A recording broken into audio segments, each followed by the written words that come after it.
Donc, pour effectuer la préparation d'un GPS en prévision d'effectuer l'implantation, on doit d'abord aller sur le terrain et puis de positionner le bâtiment correctement si ce n'est pas déjà fait sur les plans. Donc ici, sur le projet en question, nous avons un point de contrôle qui est positionné là-bas et puis il y en a un autre juste ici. Donc sur ce point de contrôle-là, on connaît les coordonnées nord, est et puis élévation. Puis tout ce qu'on a à faire à la suite, c'est de positionner notre base sur un point connu et puis d'installer notre rover, donc notre appareil qui va se déplacer sur le terrain sur notre canne exprès pour ça avec notre tablette. Donc ici, le logiciel qu'on utilise, c'est Carlson Surf PC. Donc on va ouvrir Carlson Surf PC.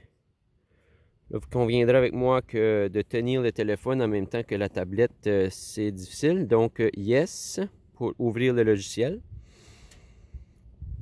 Est-ce que je veux continuer dans le dernier travail? Dans mon cas, oui.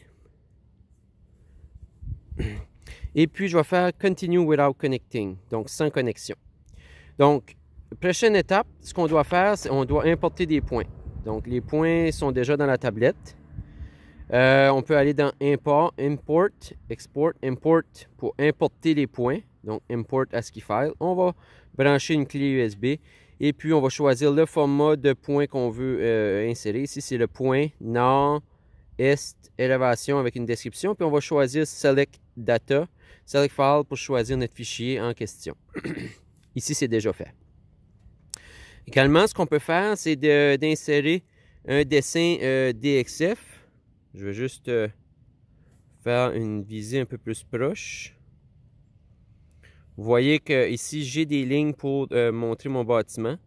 Donc ces lignes-là vont être utiles en prévision de faire l'excavation. C'est ce que je m'apprête à faire ici aujourd'hui, l'excavation pour le terrain. Donc en prévision de positionner des semelles de fondation. Donc ma carte est insérée maintenant avec un DXF. DXF, c'est un dessin DWG qu'on va enlever beaucoup de propriétés pour que ça soit léger comme dessin, surtout des lignes. Donc je clique sur le X. Et puis je vais aller dans Survey ici. Puis je vais aller faire, avant de faire Survey, on va aller positionner notre base. Donc GPS base. Puis là, je m'assure que le numéro de la base est bel et bien le bon numéro. Normalement, les numéros sont identifiés sur les appareils. Donc ici, je veux configurer ça. Je vais installer en cliquant sur le bouton, sur l'onglet Receiver pour le récepteur. Puis je vais entrer la hauteur de ma base ici, qui est de 1.543. Et puis, je fais crochet là-dessus pour accepter la configuration.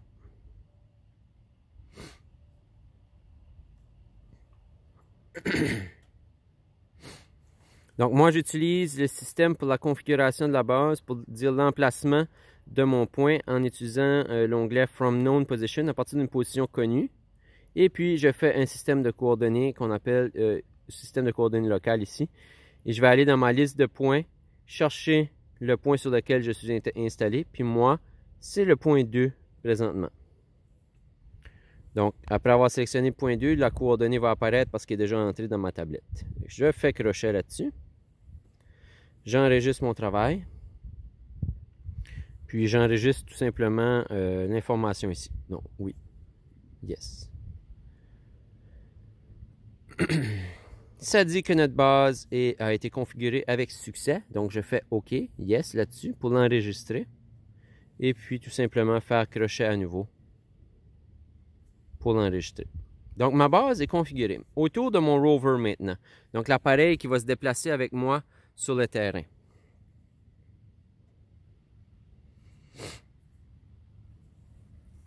Le rover également, je m'assure d'avoir le bon numéro et je vais aller cliquer sur l'onglet Receiver pour le récepteur et afin d'entrer la hauteur de mon antenne. Ici, je suis positionné à 2 mètres. Donc, je fais tout simplement crochet parce que mon 2 mètres a déjà été entré.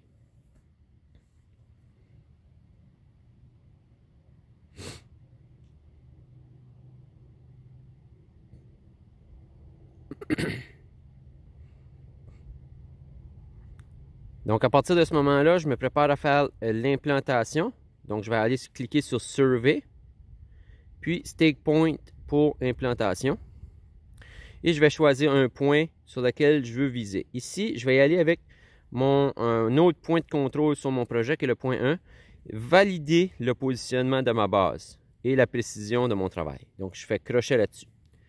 Donc, ici, vous allez remarquer que la coordonnée du point 1 était déjà entrée dans le système, donc c'est correct. Et puis, je fais crochet. À partir de ce moment-là, ça va nous donner des mesures. Donc, d'aller vers la gauche, aller un peu plus loin. Après ça, du remblai et du déblai par rapport à mon point. Je vais pouvoir utiliser les fonctions qui sont ici. Donc, N pour changer de numéro, S pour enregistrer mon point.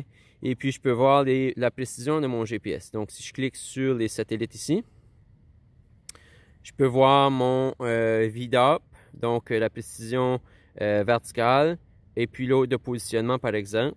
Je peux voir horizontal, je peux en voir par le temps, je peux en voir des GDOP. J'ai plusieurs, puis j'ai la déviation verticale et horizontale ici, donc il peut me donner un peu la précision. On doit s'assurer que notre statut, donc que notre GPS est en mode fixe, donc fixe. Et puis après ça, je peux aller voir, exemple, le géoïde. Ici, mon géoïde est à moins 23 mètres. La projection, c'est le système de coordonnées que j'utilise présentement. Donc, NAD 83 New Brunswick. Et puis, je peux aller voir les satellites, par exemple, pour nous montrer quels sont les satellites que j'utilise. Également, les satellites, ici, je peux voir le positionnement. Ça dit satellite 13 sur 18. C'est que j'utilise actuellement 13 satellites. Puis, je peux voir également l'heure qu'il est présentement. Donc, je suis maintenant prêt à y aller. Donc, j'ai une flèche ici qui va m'aider. Oups, pardon. J'ai une flèche qui va m'aider à m'orienter. Donc, c'est ce qu'on fait en ce moment. On va aller suivre l'orientation de la flèche. Donc, je me déplace présentement. Puis, tout ce que ça me dit, c'est de suivre une certaine direction. Donc, ça, c'est mon deuxième point. Ici, juste pour vous montrer l'ampleur du projet. C'est un bâtiment qui sera en palier. Donc, on devra le positionner en élévation également. Mais juste pour vous montrer l'emplacement de mon point que je vais utiliser lors de l'implantation de la station totale, je suis beaucoup plus haut que le projet. Et de cette façon, je vais pouvoir voir l'ensemble de mon projet en tout temps. Donc maintenant, positionné sur mon point, je vais vérifier la précision que ça va m'offrir. N'oubliez pas que présentement, je tiens mon téléphone en même temps que de tenir la canne. J'essaie de me mettre au niveau, mais vous pouvez voir la précision ici. On parle de 1-3 mm. Je bouge beaucoup là, parce que c'est difficile. Donc, je vais aller de l'exactitude. Lorsque c'est fait, je vais faire S pour enregistrer mes coordonnées. Donc, tout de suite, ça m'a donné une précision de 3 mm et de 4 mm gauche-droite, vers la gauche, c'est-à-dire avec un certain remblai. Ici, je ne vais pas entrer la bonne hauteur pour mon rover, mais c'est pas grave pour l'exercice. C'était pour vous montrer un peu comment ça fonctionne. Donc, lorsque ça c'est fait, je pèse sur le crochet et je viens de valider le positionnement. Je suis maintenant prêt à commencer à effectuer mes travaux d'implantation.